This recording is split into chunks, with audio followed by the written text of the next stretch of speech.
ಏನಪ್ಪ, ಏನೋ ಹೇಳ್ಬೇಕು ಏನೋ ಹೇಳ್ಬೇಕು ಏನೋ ಹೇಳ್ಬೇಕು ಅಂತ ಹೇಳ್ಬಿಟ್ಟು ಯಾವಾಗಿಂದ ಹೇಳ್ತಾನೆ ಇದ್ದೀರಾ? ಅದೇನು ವಿಚಾರ ಅಂತಾನೆ ಹೇಳ್ತಾ ಇಲ್ಲ. ಏನು ವಿಚಾರ ಅಂತ ಹೇಳಿ. ಸುಮ್ಮನೆ ಬಂದ್ಬಿಟ್ಟು ಏನೋ ಹೇಳ್ಬೇಕು ಅಂತ ಸುಮ್ಮನೆ ನಿಂತ್ಕೊಂಡ್ಬಿಟ್ರೆ ನಾನು ತಾನೇ ಏನು ಅಂತ ಅರ್ಥ ಮಾಡ್ಕೋಬೇಕು ಹೇಳಿ. ನೋಡೆ, ಸುಮ್ಮನೆ ನಡಿ ಮಂತಕ್ಕೆ ಹೋಗೋಣ ನಡಿ. ಇಲ್ಲಿ ಸಾಕಿದ್ದಿದ್ದೆಲ್ಲ ಇನ್ನು ಓದಿದ್ದೆಲ್ಲ ಮುಗೀತಲ್ಲ, ನಡಿ ಹೋಗೋಣ ಸುಮ್ಕೆನೆಯ. ನಾನು ಯಾಕೆ ಬರಲಿ ಅಮ್ಮ? ನಾನು ಇನ್ನೂ ಓದಬೇಕು ಅಂತ ಅನ್ಕೊಂಡಿದ್ದೀನಿ ಅಂತ ಹೇಳಿದ್ನಲ್ಲ, ನಾನಂತೂ ಬರೋಕ್ಕಿಲ್ಲ. ನಾನು ಬಂದ್ಬಿಟ್ಟು ಏನು ಮಾಡಬೇಕು? ನಾನಂತೂ ಇಲ್ಲೇ ಇರ್ತೀನಿ. ಇಲ್ಲೇ ಇನ್ನೂ ಓದ್ಕೊಂತೀನಿ. ಅಪ್ಪ ಹೇಳೈತಲ್ಲ, ಹೆಂಗಿದ್ರು ಈ ಮನೆ ಸೊಸೆ ನೀನೇನಿಯಾ, ಇಲ್ಲೇ ಇದ್ಕೊಂಡು ಮನೇನ ಹಂಗೇನಿಯ ನಮ್ಮ ಅಕ್ಕನ್ನ ಎಲ್ಲ ನೋಡ್ಕೊಂಡು ಸುಖವಾಗಿರು ಅಂತ ಹೇಳ್ಬಿಟ್ಟು ಹೇಳ್ತಲ್ಲ ಅಪ್ಪನೇನಿಯ. ಇನ್ನು ಅಲ್ಲಿಗೆ ಬಂದ್ರೂ ಏನು ಪ್ರಯೋಜನ? ಏನೂ ಇಲ್ವಲ್ಲ. ಹೆಂಗಿದ್ರು ಮದುವೆ ಮಾಡ್ಕೊಂಡು ಇಲ್ಲೇ ಬರಬೇಕು. ಮಾಮನೂ ಓದಕ್ಕೆ ಅಂತ ಹೇಳ್ಬಿಟ್ಟು ಈಗ ಪಾರಿನ್ಗಾಗಕ್ಕಿಲ್ಲ, ಬೆಂಗಳೂರಿಗೆ ಹೋಯ್ತೀನಿ ಅಂತ ಹೇಳ್ತೈತೆ. ನಾನು ಮಾಮನ ಜೊತೆ ಬೆಂಗಳೂರಿಗೆ ಹೋಗ್ಬಿಟ್ಟು ನಾನು ಓದ್ತೀನಿ.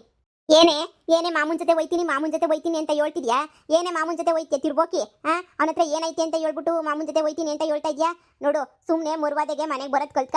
ಇಲ್ಲ ಅಂತಂದ್ರೆ ನೀನಂತೂ ಬೀದಿಗೆ ಬಿದ್ಬಿಡ್ತೀಯ ಅಷ್ಟೇ. ಇವ್ರ ಹತ್ರ ಏನೈತೆ ಅಂತ ಹೇಳ್ಬಿಟ್ಟು ನೀನು ಇವಾಗ ಇಲ್ಲ ಅಂತ ಹೇಳ್ಬಿಟ್ಟು ಬೇರೆಯವ್ರನ್ನ ಮದುವೆ ಮಾಡ್ಕೊಳಕ್ಕಿಲ್ಲ ಅಂತ ಹೇಳ್ತಾ ಇದ್ಯಾ? ನಿನಗೆ ಅಂತ ಹೇಳ್ಬಿಟ್ಟು ಒಳ್ಳೆ ಸಂಬಂಧದಾಗೆ ಹುಡುಗನ ನೋಡಿದೀವಿ. ಒಳ್ಳೆ ಸಾವುಕಾರ, ನಮಗೂ ಜೀವನವೇ ಸೆಟ್ಲ್ ಆಯ್ತದೆ. ನೋಡೆ, ಎಷ್ಟು ದಿನ ಅಂತ ಹೇಳ್ಬಿಟ್ಟು ನಾವು ಕಿತ್ತೋಗಿರೋ ಹಳೆ ಮನೆಗಿರಕಾಯ್ತದೆ ಹೇಳು? ಎಷ್ಟು ದಿನ ಅಂತ ಹೇಳ್ಬಿಟ್ಟು ನಾವು ಹಳೆ ಮನೆಗಿರಕಾಯ್ತದೆ? ನಮಗೂ ಕುಂತ್ಕೊಂಡ್ರೆ ನಿಂತ್ಕೊಂಡ್ರು 10 ಪೈಸೆ ದುಡ್ಡಿಲ್ಲ. ನಾನು ನಿಮ್ಮಪ್ಪ ಇವತ್ತಿಗೂ ಕೂಲಿ ಮಾಡ್ಕೊಂಡು ಜೀವನ ಮಾಡ್ತಾ ಇದ್ದೀವಿ. ಕೂಲಿ ಮಾಡು ಜೀವನ ಮಾಡು ಇದೇನೇ ಆಯ್ತು ನಮ್ಮ ಬಾಳು. ನೋಡು, ಅದೆಲ್ಲನೂ ಏನು ಬೇಕಿಲ್ಲ. ನೀನೊಬ್ಳು ಸುಖವಾಗಿರ್ಬೇಕು ಅಂತ ಇಲ್ಲಿದ್ಬಿಟ್ರೆ ಅಲ್ಲಿ ನಮ್ಮ ಜೀವನ ನೋಡೋರು ಯಾರು? ನೋಡು, ನಿನ್ನ ಮದುವೆ ಮಾಡ್ಕೊಳಕ್ಕೆ ಹುಡುಗ ಹೇಳೋನಲ್ಲ, ಆ ಹುಡುಗನ್ನಿಯ ನಮಗೆ ಮನೆನೂ ಕಟ್ಟಿಸ್ಕೊಡ್ತಾನಂತೆ, ಮನೆ ತುಂಬ ಸಾಮಾನು ತಂದು ಕೊಡ್ತಾನಂತೆ. ಸರಿನಾ? ಸುಮ್ಮನೆ ಬಾ, ಹೋಗ್ಬಿಟ್ಟು ಆ ಹುಡುಗನ ಮದುವೆ ಮಾಡ್ಕ. ನೀನು ಸಂದಕ್ಕಿರ್ತೀಯ, ನಾವು ಸಂದಕ್ಕಿರ್ತೀವಿ. ಅಂದರೆ ಇದೇನಮ್ಮ ಹೇಳ್ತಾ ಇದ್ದೀರಾ? ನಿಮ್ಮ ಸುಖಗಳಿಗೆ ನಿಮ್ಮ ಇದಕ್ಕೆ ಅಂತ ಹೇಳ್ಬಿಟ್ಟು ನನ್ನೇನೆ ಬೇರೆಯವ್ರನ್ನ ಮದುವೆ ಮಾಡ್ಕೊಂತ ಹೇಳ್ತಾ ಇದೆಯಾ ತಾನೇ? ಅದೆಲ್ಲ ಸಾಧ್ಯನೇ ಇಲ್ಲ. ನಾನ್ಯಾಕೆ ಬೇರೆಯವ್ರನ್ನ ಮದುವೆ ಮಾಡ್ಕೋಬೇಕು? ನಾನು ಮಾವನ್ನೇನೆ ಮದುವೆ ಮಾಡ್ಕೊಳ್ಳೋದು.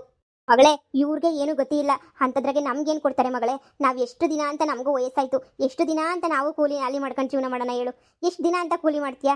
ಅದಕ್ಕೆ ಸಾಹುಕಾರವರು ಹೇಳವ್ರೆ, ನಿಮಗೆ ಮನೆ ಕಟ್ಟಿಸ್ಕೊಟ್ಟು ಎಲ್ಲ ಮಾಡ್ತೀವಿ, ನಿಮ್ಮ ಮಗಳು ಓದವಳೆ, ಅದಕ್ಕೆ ಹೆಂಗೋ ಕೊಟ್ಬಿಟ್ಟು ಮದುವೆನ ಮಾಡಿಬಿಡಿ, ಹೆಂಗೋ ಚೆನ್ನಾಗಿರ್ತಾರೆ, ನಿಮ್ಮ ಕಷ್ಟಕ್ಕೆಲ್ಲ ನಾವು ಸಹಾಯ ಮಾಡ್ತೀವಿ ಅಂತ ಎಲ್ಲ ಹೇಳವ್ರೆ. ನೋಡು, ನಿನ್ಗೆ ಅಪ್ಪ ಅಮ್ಮ ಚೆನ್ನಾಗಿರ್ಬೇಕು ಅಂತಾರೆ ನಮ್ಮ ಜೊತೆ ಬಂದು ಹುಡುಗನ ಮದುವೆ ಮಾಡ್ಕ. ಇಲ್ಲ, ನೀನೊಬ್ಳು ಚೆನ್ನಾಗಿರ್ಬೇಕು ಅಂತಂದರೆ ಆಗ ಅಚ್ಚನ್ನು ಕಟ್ಕೊಂಡು ಇಲ್ಲೇ ಬಿದ್ದಿರು, ಇದೇ ಮನೆಗೇನೆ ಬಿದ್ದಿರು. ಅಯ್ಯೋ ಮಹಾ, ಇದೇನು ಮಾಡ್ತಾವಳಪ್ಪ ಇವಳು? ನಾನು ನಂಬ್ಕೊಂಡು ಛೇ, ಒಂದು ಹುಡುಗಿ ನೋಡಿದ್ರೆ ನನ್ನ ಹತ್ರ ದುಡ್ಡಿಲ್ಲ ಅಂತ ಬಿಟ್ಟೋದ್ಲು. ಇವಳು ನೋಡಿದ್ರೆ ನನ್ನ ಹತ್ರ ಏನೂ ಇಲ್ಲ ಅಂದ್ರೂ ನನ್ನ ಜೊತೆನೇ ಇರಬೇಕು ಅಂತ ಇಷ್ಟೊಂದು ಆಸೆ ಪಡ್ತಾವಳೆ. ಛೇ, ನನ್ನಂಥ ಹುಡುಗ ಹುಟ್ಟಿ ನಾನು ದೇವ್ರನೇ ವೇಸ್ಟ್ ಬಿಡು. ಅಲ್ಲ, ಇವ್ರು ಇಷ್ಟೆಲ್ಲನೂ ಮಾಡಬೇಕಾದ್ರೆ ನನ್ನ ಕೈಲಿ ಏನೂ ಮಾಡೋಕ್ಕಾಗ್ತಿಲ್ವಲ್ಲ.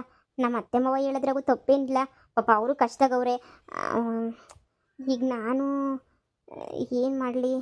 ಛೇ ಅತ್ತೆ, ನೋಡಿ ಅತ್ತೆ, ನಮ್ಮ ಅಪ್ಪ ಹೆಂಗೆ ಮಾತಾಡ್ತಾವ್ರೆ. ಅತ್ತೆ, ನೀನಾದರೂ ಹೇಳಿ ಅತ್ತೆ, ಸ್ವಲ್ಪನಾದ್ರೂ ಅಪ್ಪ ಅಮ್ಮಂಗೆ ದುಡ್ಡೇ ಮುಖ್ಯ ಅಲ್ಲ ಅಲ್ವಾ ಅತ್ತೆ? ನಾವು ದುಡಿಬೋದಲ್ವಾ? ಇನ್ನೊಂದು 2-3 ವರ್ಷ ಟೈಮ್ ಕೊಟ್ಟರೆ ನಾನು ಮಾವ ಎಲ್ಲರೂ ದುಡಿತೀವಿ, ಅವಾಗ ಎಲ್ಲರೂ ಖುಷಿಯಾಗಿ ಇರ್ಬೋದಲ್ವಾ ಅತ್ತೆ? ನಮ್ಮ ಅಪ್ಪ ಅಮ್ಮಗೆ ನೀನಾದರೂ ಸ್ವಲ್ಪ ಬುದ್ಧಿ ಹೇಳು ಅತ್ತೆ.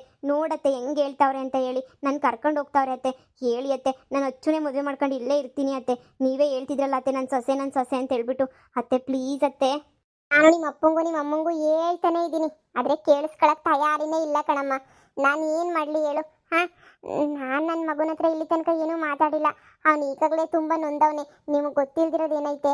ಈಗ ಮತ್ತೆ ನನ್ನ ಮಗನ ಮನಸ್ಸಿಗೆ ನೋವು ಮಾಡಬಾರ್ದು ಅಂತ ಹೇಳಿ ನಾನು ಸುಮ್ಮನೆ ಇದ್ದೀನಿ. ಅವನು ಓದೋದ್ರ ಕಡೆ ಗಮನ ಕೊಡ್ತಾವನೆ. ನಾನು ಅದಕ್ಕೆ ಏನೂ ಮಾತಾಡ್ತಿಲ್ಲ. ಈಗ ಪಾಪ ದುಡ್ಡು ಕಡಿಮೆ ಆಗ್ತದೆ ಅಂತ ಹೇಳ್ಬಿಟ್ಟು ಫಾರಿನ್ಗೆ ಹೋಯ್ತೀನಿ ಅಂತ ಹೇಳ್ದನು. ಹೋಗೋಕ್ಕಿಲ್ಲ, ಬೆಂಗಳೂರಾಗೆ ಓದ್ಕೋತೀನಿ ಅಂತ ಹೇಳ್ಬಿಟ್ಟು ಅದಕ್ಕೂ ಸುಮ್ಮನೆ ಆಗ್ಬಿಟ್ಟವನೆ. ಈಗ ನನ್ನ ಮಗನ ಹತ್ರ ಈಗ ನಾನು ಏನು ಮಾತಾಡಬೇಕು ಅಂತಲೇ ಗೊತ್ತಾಯ್ತಿಲ್ಲ. ನೋಡ್ಲಾ, ನಿನ್ನ ಮಗಳು ಇಷ್ಟಪಟ್ಟವಳೆ, ನನಗೂ ನಿನ್ನ ಮಗಳು ಇಷ್ಟ ಆಗವಳೆ, ನನ್ನ ಮಗನಿಗೂ ಇಷ್ಟ ಇರ್ತದೆ ಅಂತ ಅನ್ನಿಸ್ತದೆ. ನೋಡು, ನೋಡ್ರಿ, ಹಂಗನ ಮಾಡಿ ಇನ್ನೊಂದು ವರ್ಷ 2 ವರ್ಷ ಸುಮ್ಕಿರ್ರಿ. ಇವರಿಬ್ರು ದುಡ್ದು ನಿಮಗೆ ಎಲ್ಲ ಸಹಾಯ ಮಾಡ್ತಾರೆ. ನನ್ನ ಮಾತು ಕೇಳಿ. ನನ್ನ ಮಗಳ ತಾಗ ದುಡಿಸ್ಕೊಂಡು ಕೊಡೋಕೆ ನೀನೇ ಬೇಕೆ? ನನ್ನ ಮಗಳನ್ನೇ ಕರ್ಕೊಂಡೋಗಿ ದುಡಿಸ್ಕೊಳ್ಳೋದು ಹೆಂಗೆ ಅಂತ ನಮಗೆ ಸಂದಾಗ ಗೊತ್ತು. ನನ್ನ ಮಗಳನ್ನ ಕರ್ಕೊಂಡೋಗಿ ದುಡಿಸ್ಕೊತೀವಿ. ಏನು ನಿನ್ನ ಮಗನ ತಾಗ ನೀನು ದುಡಿಸ್ಕೊಂಡು ನೀನು ಚೆನ್ನಾಗಿರು, ನನ್ನ ಮಗಳ ತಾಗ ದುಡಿಸ್ಕೊಂಡು ನಾವು ಸಂದಾಕಿರ್ತೀವಿ. ನನ್ನ ಮಗಳನ್ನ ಸಾವುಕಾರನ್ ಕೊಟ್ಟು ಮದುವೆ ಮಾಡಿದ್ರೆ ಎಲ್ಲ ಸಂದಕ್ಕೇನೇ ಇರ್ತದೆ. ನೀನಿಲ್ಲಿ ಬಂದ್ಬಿಟ್ಟು ನಮಗೇನು ಪುರಾಣ ಊದ ಅಂತ ಅವಶ್ಯಕತೆ ಏನು ಬರೋಕ್ಕಿಲ್ಲ ನಮಗೆ. ಮಹಾ, ಸುಮ್ಮನೆ ಅವರು ಇವರು ಮಾತು ಕಟ್ಕೊಂಡಿದ್ದಂಗೆ ಸುಮ್ಮನೆ ನಮ್ಮ ಜೊತೆ ಬರೋದು ಕಲ್ತ್ಕ.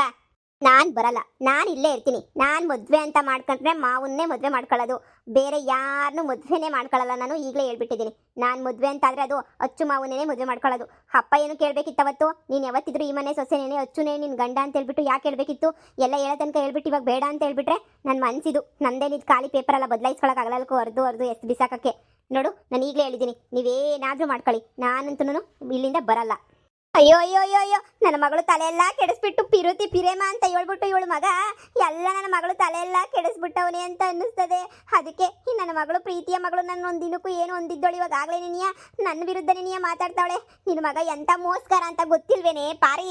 ನಿನ್ನ ಮಗ ಯಾವಳಿಂದನೇ ಓಡೋಗ್ಬಿಟ್ಟು 1 ತಿಂಗಳು 2 ತಿಂಗಳು ಜೀವನ ಮಾಡ್ಕೊಂಡು ಬಂದ್ಬಿಟ್ಟಿಲ್ವೇನೆ? ಹಾ, ಅಷ್ಟು ಸಾಲದು ಅಂತ ಹೇಳ್ಬಿಟ್ಟು ಹಾ ನನ್ನ ಮಗಳನ್ನೂ ಪಿರುತಿ ಪಿರೇಮ ಅಂತ ತಲೆ ತಿರುಗಿಸ್ಬಿಟ್ಟು ಆಮೇಲೆ ಇವಳಿಗೂ ಕೈ ಕೊಟ್ಬಿಟ್ಟು ಹೋಗಕ್ಕಿಲ್ಲ ಅಂತ ಹೇಳ್ಬಿಟ್ಟು ಏನೇ ಗ್ಯಾರಂಟಿ? ಏನೇ ಗ್ಯಾರಂಟಿ? ಆಗ್ಲೇ ಹೇಳಿದೀನಿ ನನ್ನ ಮಗನ ಬಗ್ಗೆ ಒಂದು ಮಾತು ಮಾತಾಡ್ಬೇಡ ಅಂತ ಹೇಳ್ಬಿಟ್ಟು. ಅಮ್ಮ, ಏನು ಗೊತ್ತಿಲ್ದಂಗ ನೀ ಏನು ಮಾತಾಡಕ್ ಬರ್ಬೇಡ ಮಾವನ ಬಗ್ಗೆ. ಮಾವು ನನ್ನ ಹತ್ರದಿಂದಾನೇ ನೋಡಿದೀನಿ, ಅವಳು ಮೋಸ ಮಾಡಿದ್ದು, ಮಾವ ಏನು ಮೋಸ ಮಾಡಲಿಲ್ಲ. ನೀವ್ ಯಾಕೆ ಇದ್ಯಾಕೆ ಹಿಂಗೆ ತಿಕ್ಳಂಗ್ ಆಡ್ತಾ ಇದ್ದೀರಾ? ಒಂದ್ ಕಿತ ಹೇಳಿದ್ರೆ ನಿಮ್ಗೆ ಅರ್ಥ ಆಗಕ್ಕಿಲ್ವಾ? ಮಾಮ ಒಳ್ಳೇದು, ಮಾಮ ಒಳ್ಳೇದು, ಮಾಮ ಒಳ್ಳೇದು ಅಷ್ಟೇನೆ. ಅದ್ರ ಬಿಟ್ಟು ಬೇರೆ ಏನು ಮಾತಾಡಕ್ ಬರಬೇಡಿ. ಹೌದು, ನಾನಂತೂ ಅವ್ರನ್ನೇ ಮದುವೆ ಮಾಡ್ಕೊಳ್ಳೋದು. ದಯವಿಟ್ಟು ನೀವಿಬ್ರು ಇಲ್ಲಿಂದ ಹೊರಟೋಗ್ಬಿಡಿ. ನಿಮ್ಮ ಮನೆಯಿಂದ ನನಗೆ 10 ಪೈಸೆ ದುಡ್ಡು ಬೇಡ, ಏನು ಬೇಡ, ಒಡವೆನೂ ಬೇಡ. ನನಗೆ ಗೊತ್ತು, ದುಡ್ಡುಗೋಸ್ಕರ ಮಗಳನ್ನೇ ಮಾರಕ್ ನಿಂತಿದ್ದೀರಲ್ಲ. ಅವ್ನು ಯಾರೋ ಮನೆ ಕಟ್ಟಿಸ್ಕೊಡ್ತೀನಿ ಅಂತ ಹೇಳಿದ ತಕ್ಷಣ ಮಗಳನ್ನೇ ಮಾರಬೇಕು ಅಂತ ಡಿಸೈಡ್ ಮಾಡ್ಬಿಟ್ಟಿದ್ದೀರಲ್ಲ ನೀವು. ಏನ್ ಮಗಳೇ, ಎತ್ತಿರ ಅಪ್ಪ ಅಮ್ಮಂಗೆ ಇಂಥ ಮಾತುಗಳ ಮಾತಾಡೋದು ನೀನು? ಹಂಗಾದ್ರೆ ನೀನು ಬರಲ್ವಾ? ಇಲ್ಲ, ನಾನು ಬರಲ್ಲ. ಛೇ, ಈ ಮಹಾ ಯಾಕೆ ಇಷ್ಟೊಂದು ಹಠ ಮಾಡ್ತಾಳೆ? ನಾನು ಸರಿ ಇಲ್ಲ, ನಾನು ದೊಡ್ಡ 420 ತಾನೆ, ನಾನು ಎಂತ 840 ತಾನೆ. ಯಾರ ಜೊತೆನೋ ಓಡೋಗಿ ಸ್ವಲ್ಪ ದಿನ ಇದು ಬಂದಿದ್ದೀನಿ ಅಂತಂದರೆ ಎಲ್ಲರೂ ಕೊಡೋದು ಇಷ್ಟೇನೇ ಬೆಲೆ. ಎಲ್ಲ ಚೆನ್ನಾಗಿ ಗೊತ್ತು ತಾನೆ ಎಲ್ರಿಗೂ. ಮತ್ತು ಈ ಮಹಾ ಯಾಕೆ ಇಷ್ಟೊಂದು ಹಠ ಮಾಡ್ತಾವಳೆ ಹೋಗೋದು ಬಿಟ್ಟು? ಈ ಲವ್ವು ಅಂತೂ ನಾನಂತೂ ಏನೂ ಮಾಡಲಿಲ್ಲ. ಸದ್ಯ ಆ ರಚ್ಚನ್ ಮಾಡೇನೆ ಸುಸ್ತಾಗೋಗ್ಬಿಟ್ಟಿದ್ದೀನಿ ನಾನು. ಮತ್ತೆ ಇವಾಗ ಪ್ರೀತಿ ಪ್ರೇಮ ಅಂತ ತಗ್ಲಾಕೊಂಡು ಅನುಭವಿಸ್ಕೊಳ್ಳೋಕ್ಕೆ ನನಗೂ ಇಷ್ಟ ಆಗ್ತಿಲ್ಲ. ಆದರೆ ಮಹಾ ತುಂಬಾ ಒಳ್ಳೆಯವಳು, ನನಗೆ ಎಷ್ಟೆಲ್ಲ ಸಹಾಯ ಮಾಡೋಳೆ. ಇವಳು ನಾನು ಇಷ್ಟೊಂದು ಇಷ್ಟಪಡ್ತಾವಳೆ ಅಂತ ನನಗೆ ನಿಜವಾಗ್ಲೂ ಗೊತ್ತಿರಲಿಲ್ಲ, ಹೀಗೆ ಗೊತ್ತಾಗ್ತಿರೋದು. ಈಗ ನೀನೇನಾದರೂ ಬರಲಿಲ್ಲ ಅಂತ ಹೇಳಿದ್ರೆ, ನೀನು ಬರಲಿಲ್ಲ ಅಂತ ಹೇಳಿದ್ರೆ ನಾನಂತೂ ಸತ್ತೇ ಹೋಗ್ಬಿಡ್ತೀನಿ, ನೇಣು ಹಾಕೊಂಡ್ಬಿಡ್ತೀನಿ, ವಿಷ ಕುಡಿದ್ಬಿಡ್ತೀನಿ. ನನ್ನ ತಿತ್ತಿಗೆ ಬಂದ್ಬಿಡೆ ನೀನು. ನಾನು ಹೆಣ ನೋಡೋಕ್ಕೂ ಬರಬೇಡ, ನೀನು ದರಿದ್ರದೊಳೆ. ನಾನು ಹೆಣ ನೋಡೋಕ್ಕೂ ಬರಬೇಡ. ಬರ್ರಿ ಇಬ್ರು ನೇಣು ಹಾಕೊಂಡು ಸೂಸೈಡ್ ಮಾಡ್ಕೊಂಡು ಸತ್ತೋಗೋಣ. ಬರ್ರಿ ಹೋಗೋಣ. ಹಾಳಾದೋಳು ಇಲ್ಲೇ ಬಿದ್ದುಬಿಟ್ಟು ಅವನ ಜೊತೆ ನೀವು ಮದುವೆ ಮಾಡ್ಕೊಂಡು ಇವಳು ಒಬ್ಬಳು ಸುಖವಾಗಿರಲಿ. ನಾವು ನೀವು ಕೂಲಿನಲ್ಲಿ ಮಾಡ್ಕೊಂಡು ಜೀವನ ಮಾಡೋದಕ್ಕಿನ್ನವೇ ಎಲ್ಲ ಹೋಗಿ ನೆಗದ್ಬಿ ಸತ್ತೋಗೋಣ. ಬರ್ರಿ ಹೋಗೋಣ ಬರ್ರಿ. ಸರಿ ಮಗಳೇ, ಆಯ್ತು, ನೀನು ಇಲ್ಲೇ ಇರು. ನಾನು ನಿಮ್ಮಮ್ಮ ಇಬ್ರು ಹೊಂಟೋಗ್ಬಿಟ್ಟು ಏನಾರ ಮಾಡ್ಕೊಂಡು ಸತ್ತೋಯ್ತೀವಿ. ಅವಾಗಾದ್ರೂ ನೀನು ನೆಮ್ಮದಿಯಾಗಿತ್ತೀಯಲ್ಲ, ಅಷ್ಟೇ ಸಾಕು. ಅಮ್ಮ, ನೀವು ಈ ಥರ ಬ್ಲಾಕ್ ಮೇಲ್ ಎಲ್ಲ ಮಾಡ್ತೀರಾ ಅಂತ ಅನ್ಕೊಂಡಿರಲಿಲ್ಲ ನಾನಂತೂ. ಎಂಥ ಜನ ನೀವಂತೂ, ಇಷ್ಟೊಂದೆಲ್ಲ ಬ್ಲಾಕ್ ಮೇಲ್ ಮಾಡಿ ಏನು ಮಾಡಬೇಕು ಅಂತ ಅನ್ಕೊಂಡಿದ್ದೀರಾ ನೀವಂತೂ. ಸರಿ, ನಿಮ್ಗೇನು ನಾನು ಸತ್ರು ಪರವಾಗಿಲ್ಲ, ನೀವು ಚೆನ್ನಾಗಿರ್ಬೇಕು ಅಂತ ನೀವು ಅನ್ಕೊಂತ ಇದ್ದೀರಾ ತಾನೇ? ಆಯ್ತು ಆಯ್ತು, ಹಂಗೆ ಆಯ್ತು ಬಿಡು. ನಾನೇನೇ ಹಿಂಗೆ ಸತ್ತೋಗ್ತೀನಿ, ನೀವು ಯಾವಾಗ ಖುಷಿಯಾಗಿರ್ರಿ. ಮಹಾ, ನೀನ್ ಬಾಯಿಂದ ಇಂಥ ಮಾತು ಯಾಕೆ ಬರ್ತದೆ? ಅವರಂತೂ ಓದಿಲ್ಲ ಬರೆದಿಲ್ಲ, ಇಷ್ಟೆಲ್ಲ ಓದ್ಬಿಟ್ಟು ಸಹಾಯ ಮಾತು ಯಾಕೆ ಮಾತಾಡ್ತೀಯಾ? ನೀನು ಎಲ್ಲಿದ್ರು ಮಗಳೇ ಅಷ್ಟು ಚೆನ್ನಾಗಿರ್ಬೇಕು ಅಷ್ಟೇನೆ. ನೀನೇನು ತಲೆ ಕೆಡ್ಸ್ಕೊಳಕ್ ಹೋಗ್ಬೇಡ, ಸರಿನಾ? ನಾವಿದ್ದೀವಿ, ನೀನು ಸುಮ್ಮನೆ ನಿನ್ನೆಯ ನಿಮ್ಮ ಅಪ್ಪ ಅಮ್ಮನ ಜೊತೆ ಹೋಗು. ಅವ್ರು ಸಾಯ್ತೀನಿ ಅಂತ ಅಷ್ಟೆಲ್ಲ ಮಾತಾಡಿದ್ರು ಈ ಥರ ಎಲ್ಲ ಮಾಡಬೇಡ. ನೋಡು, ಹಣೆ ಬರದಾಗ ಏನು ಬರ್ದಾಯ್ತು ಅದೇ ನೀನೇ ಆಗೋದು. ನನ್ನ ಮಗುನ ನೀನು ಮದುವೆ ಮಾಡ್ಕೋಬೇಕು ಅಂತ ಹಣೆ ಬರದಾಗ ಏನಾದರೂ ಬರೆದಿದ್ರೆ ಅದನ್ನ ಯಾರ ಕೈಯಿಂದನೂ ತಪ್ಸಕ್ಕಾಗಕ್ಕಿಲ್ಲ. ಅತ್ತೆ, ನೀವು ಹಿಂಗೆ ಮಾತಾಡಿದ್ರೆ ಹೆಂಗತ್ತೆ? ನಿಮ್ಮ ಅಪ್ಪ ಅಮ್ಮ ಇಷ್ಟೊಂದು ಹಠ ಹಿಡ್ಕೊಂಡ್ಮೇಲೆ ನಾವೇನಮ್ಮ ಮಾಡೋಕ್ಕಾಯ್ತದೆ? ನಾನು ಮನೆಗೆ ಬರ್ತೀನಿ, ಆದರೆ ಯಾವುದೇ ಕಾರಣಕ್ಕೂ ನಾನಂತೂ ನೀವು ತೋರಿಸಿರೋ ಹುಡುಗನ ಮದುವೆ ಮಾಡ್ಕೊಳ್ಳಲ್ಲ ಅಂದರೆ ಮಾಡ್ಕೊಳ್ಳಲ್ಲ. ನಿಮಗೇನು ನಾನು ಅಚ್ಚು ಮಾವನ ಮದುವೆ ಮಾಡ್ಕೋಬಾರ್ದು, ಹಾಗಾದರೆ ಇವನು ಮದುವೆ ಮಾಡ್ಕೊಳ್ಳಲ್ಲ ಅಂದರೆ ನಾನು ಅವನು ಮದುವೆ ಮಾಡ್ಕೊಳ್ಳಲ್ಲ, ನಾನು ಯಾರನ್ನೂ ಮದುವೆ ಮಾಡ್ಕೊಳ್ಳಲ್ಲ. ಹಿಂಗೆ ಇದ್ಬಿಡ್ತೀನಿ. ಅವಾಗ ನಿಮಗೂ ನೆಮ್ಮದಿಯಾಗಿರ್ತೈತಲ್ವಾ ಮನೆಗೆ? ನಡೀರಿ, ನೀವು ಸತ್ತರೆ ನಾನು ಸಾಯ್ತೀನಿ, ತಲೆನೇ ಕೆಡಿಸ್ಕೊಳಕ್ಕೆ ಹೋಗಲ್ಲ. ಆಯಿತು, ನೀವು ಹೇಳ್ದಂಗೆ ಆಗಲಿ ಬಿಡಿ, ನೀವೇನು ತಲೆ ಕೆಡಿಸ್ಕೊಬೇಡಿ. ಇವಾಗ ಹಿಂಗೆ ಆಡ್ತಾಳೆ, ಆಮೇಲೆ ಕರ್ಕೊಂಡೋಗಿ ಮನೆಗೆ ಹೋಗಿ ಹೆಂಗೋ ಹಂಗೋ ಹಿಂಗೋ ಸ್ವಲ್ಪ ಬ್ರೈನ್ ವಾಶ್ ಮಾಡಿದ್ರೆ ಆಮೇಲಿದ್ದ ಎಲ್ಲ ಸುರೈತದೆ. ಸುಮ್ಮನೆ ಇರ್ರಿ. ನಡಿ, ನಮ್ಮ ಮಗಳು ಹೋಗ್ತಾವಳಲ್ಲ, ನಾವಂಗ ಸಿಕ್ಕಿದ್ದೆ ಚಾನ್ಸು ಉಪಯೋಗಿಸ್ಕೋಬೇಕು. ನಡಿ ಹೋಗೋಣ, ನಡೀರಿ. ಎಂಥ ನನ್ನ ಮಗ ಹೇಳ್ಬೇಡ. ಮೊದಲೆಲ್ಲ ಅಕ್ಕ ಅಕ್ಕ ನಿನ್ನ ಮನೆ ಸೊಸೆ ಏನಕ್ಕ ಅಂತ ಬಿಟ್ಬಿಟ್ಟು ಇವಾಗ ನೋಡಿದ್ರೆ ಇಲ್ದಿರೋದೆಲ್ಲ ಮಾತಾಡ್ತಾವನೆ. ಲೋಪರ್ ಬಡ್ಡಿ ನನ್ನ ಮಗ. ತಮ್ಮ ಅಂತ ಹೇಳ್ಕೊಳಕ್ಕೂ ನಾಚಿಕೆ ಆಗ್ತೈತೆ. ಅಮ್ಮ, ಓ ಮಗ್ನೆ, ಯಾವಾಗ ಬಂದು? ಈಗ ತಾನೇ ಬಂದಮ್ಮ. ಏನು ಅತ್ತೆ ಮಾವ ಎಲ್ಲ ಹೋಗ್ತಾವ್ರೆ? ಅವರು ಸ್ವಲ್ಪ ಕೆಲಸ ಐತೆ ಅಂತ ಹೇಳ್ಬಿಟ್ಟು ಹೋದ್ರು. ಮತ್ತೆ ಮಹಾ? ಅದು ಅವ್ರ ಅಮ್ಮಂಗೆ ಹುಷಾರಿಲ್ವಂತೆ, ಅದಕ್ಕೆ ಮನೇನ ಕೆಲಸ ಮಾಡಕ್ಕೆ ಯಾರೂ ಇಲ್ವಂತೆ. ಅದಕ್ಕೆ ನೀ ಮಗಳಿದ್ರೆ ಹೊಸ ಉಪಯೋಗಕ್ಕೆ ಬರ್ತಾಳೆ, ಏನಾರ ಹೊಸಿ ಮನೆ ಕೆಲಸ ಎಲ್ಲ ಮಾಡ್ತಿರ್ತಾಳೆ, ಅದಕ್ಕೆ ಇರ್ಲಿ ಮಗಳು ಅಂತ ಹೇಳ್ಬಿಟ್ಟು ಹಂಗೆ ನೀನು ಕರ್ಕೊಂಡು ಹೋದ್ರು. ಗೊತ್ತೇಳ್ಬಿಡು, ಬಿಡು, ನೀನು ಯಾಕೆ ಟೆನ್ಷನ್ ತಗತ್ತೀಯ? ಓದಿದ್ರ ಬಗ್ಗೆ ತಲೆ ಕೆಡಿಸ್ಕೊಳ್ಳೇನು, ಸರಿನಾ? ಬಾ.